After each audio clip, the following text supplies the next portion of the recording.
guys! Ayan. Papunta po kami doon sa taniman natin ng balinghoy at saka kamote. Try po namin kung may laman na yung ating balinghoy at saka po kung makakakuha pa tayo ng kamote. Punta tayo doon sa ating mga tanim na kamote at saka kamoting kahoy. Ayan. Dito na tayo sa taniman ng ating mga kadyos at saka sitaw. Ayan. Diyan po yan.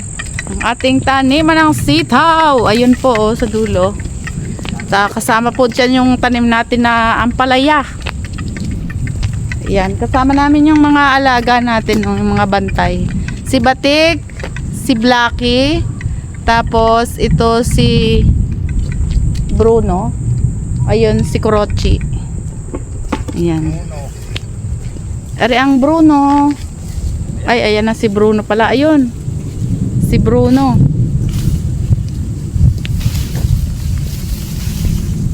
Ito yung ating sitaw na malapit sa tabi ng kadyosa natin na may kamutihan. Ayan. Ayan. Marami yung bunga, mahahaba at saka kulay green. Ang ating ano na to? Sitaw. Ayan naman po ang kamote. Oh.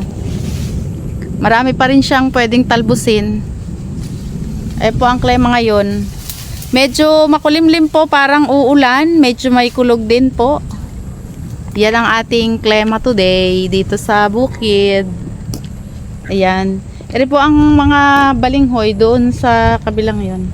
Medyo masukal nga lang po kasi hindi po namin nilinisan at nang hindi po siya mabuwal. Ayan, ito po. Ayun po banda doon ang aming mga balinghoyan.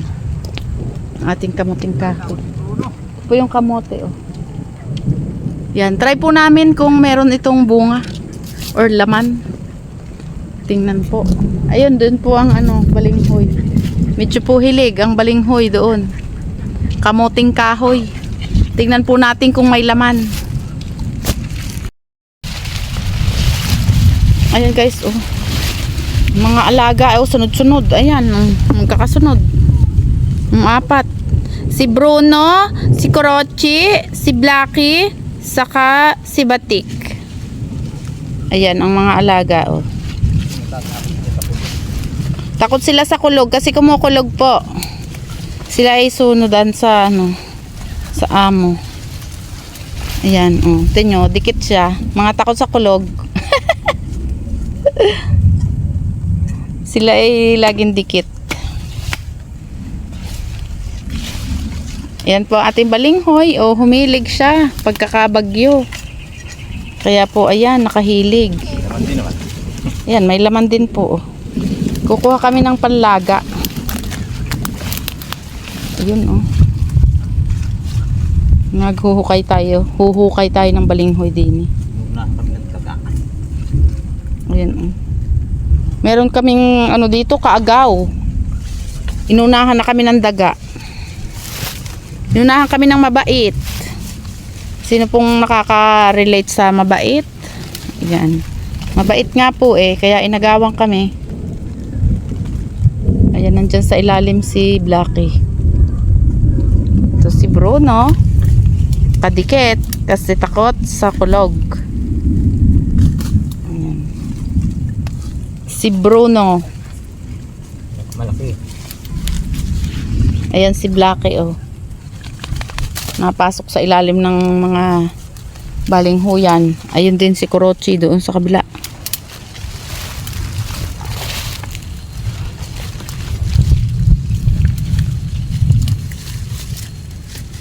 Ayun ang balinghoy. May pinaghukayan na ng mabait. Kami inunahan ng mabait. Yan ang masukal at lalo na ang tutumba. Ayun guys oh. Ayun oh, may mailaga. Mayroong kapraso. Kahit hindi sobrang lalaki, may laman naman po ang aming balinghoy or kamoteng kahoy. Ayan po oh. Hindi po namin yung tinabasan. Ayun po ang saging oh, ang aming saging na 2 piraso. Ayan, nakikita po ang dahon diyan. Yung pa aming tanim ni dati. Itong balingho yan.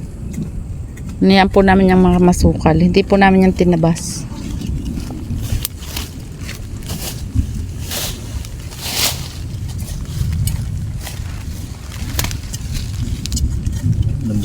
Ito po yung mga kamotehan dati, oh. Sumukal na. Yun po yung aming kamote. Diyan na kami nagtanim. Sayang. Ay, sayang. Payat. Dahil lalaki pa ito. Lutang na eh. Ay, payat. Sinayang nga rin ng... Ayun, inunahan na tayo din ng mabait. Pag lumutang po ang ano, kahit maliit pa, hinuhukay na ng mabait. May katulong kami din ng paghuhukay. Inuunahan kaming maghukay ng mabait. Ayan guys, oh. Ano sili-silihan? Diyan ang ilalim. Iri po ang ano. Medyo may kulog-kulog po ngayon. Tapos meron pong ambon-ambon na konti. Mahina lang naman po. Ayan si Batik. At si Bruno. Sunod po sa amin. At ayaw pa iwan dahil may kulog. Takot po sila sa kulog. Kaya sila po ayan, kadikit. Ayaw lumayo sa amin. Ayan.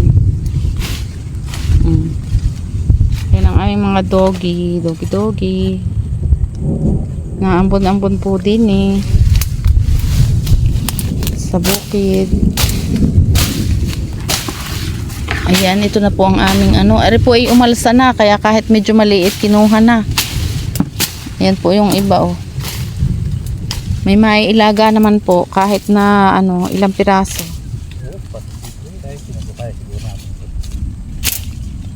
Tapos ari po sumukal na yung ano, kamutihan. May mga silisilihan po din eh, oh. Ayan, hinahawanan ni daddy. Para kami may dadaanan mamaya. Ayan, dyan po yung mga kamote.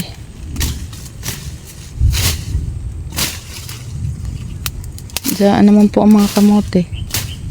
Ayan po ang saging. Oh, malaki na ang saging. Yan, may suwi na po yan.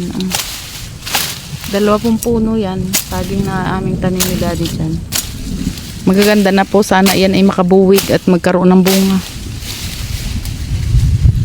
Kasi naman po ang aming kamutihan, ayan, nagkaroon na ng sukal. Pero buhay pa po ang aming kamote. Medyo sumukal na nga po, mayroong mga silisilihan din. Yan, dati po ang tanim namin dyan ay kadyos. Ngayon po, wala kaming tanim dyan kadyos. Ayan. Kasi hindi na namin po yan nalinisan itong nakaraan. Ayan. Kung nadidinig nyo po, may kulog konti. May kulog konti.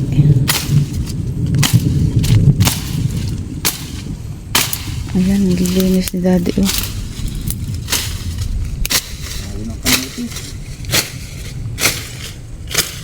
Kasi yan po ay kamutihan, ay natatalo na ng ano, mga damo ang kamote. Pero meron pa rin pong kamote. Ayan po. Ayan po. Ayan muna ang ating mga balinghoy. Titingin pa tayo din eh. Baka meron pa tayo makukuha din ng mga ilang piraso. Para tayo makapaglaga ng balinghoy. Kasi tayo may kaagaw dyan. Magtingin nga tayo ng kamote. Baka may kamote dito.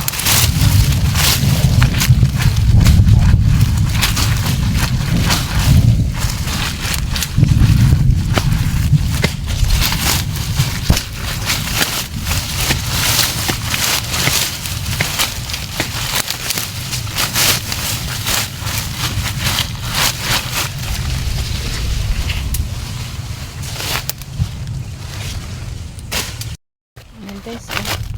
Kahit medyo masukal, mayroon din mga bunga oh. Ayan, oh, nakahukay kami din ng isang malaki. Oh, ayan. Nakuha namin. Tapos ere ang isa.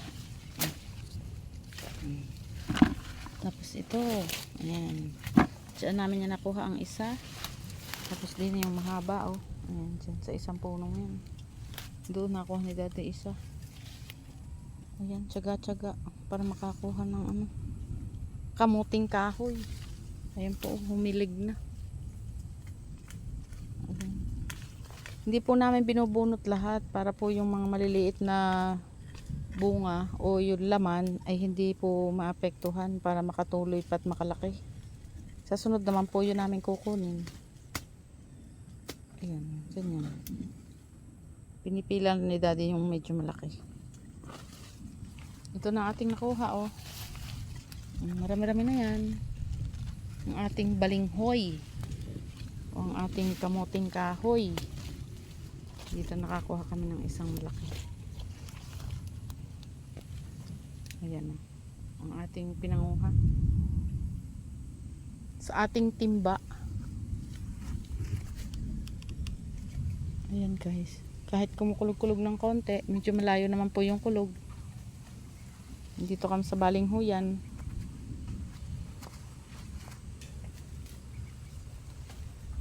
Ayan pa yung mga puno. Minsan ay may nauna na sa atin. Din sa isang ari, oh, may nauna na sa atin, oh. Ayan, oh. And guys, oh, ayan, nauna sa atin. May naghukay na din. Naghukay na mabait yung ano. Kinain na niya yung laman. Nananahan na tayo. Nakibahagi.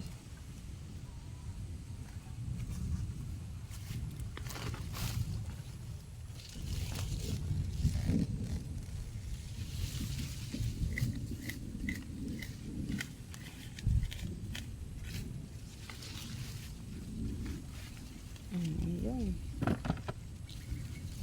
Sarapan lang yung pang... Ito masarap na panlaga, oh. Ayan guys, oh. Ito. Kalalaman ka naman yan. Lalaga. Pwede rin isama yan sa ano, puso ng saging. Ayun, oh. Tsaka sa mga bulanglang.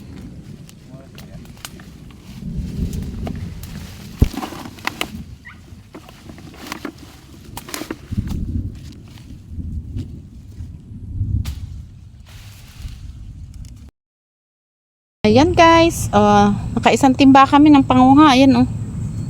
Malalaki din naman po, oh. Ito yung katamtaman lang na panglaga. Yung ganito kalalaki ay panglagay sa mga gulay. Pwede rin po yung panglaga at saka ginagawa po namin ay yung pong niyayadjad tapos ginagawa pong palapad. Ayun, masarap din po yung merienda. Pwede naman pong palaga lang. Ayan, may mataba, may mahaba. Merong medyo maliit-liit na ganito, eh. Ayan. Meron naman pong cute. Oh, ganyan. Dari po cute, oh. Kaliit lang. Kainin kasi ng daga yan pag hindi kuhan. Ayan. Kinuha na po namin yung iba kahit medyo maliit. Ayan.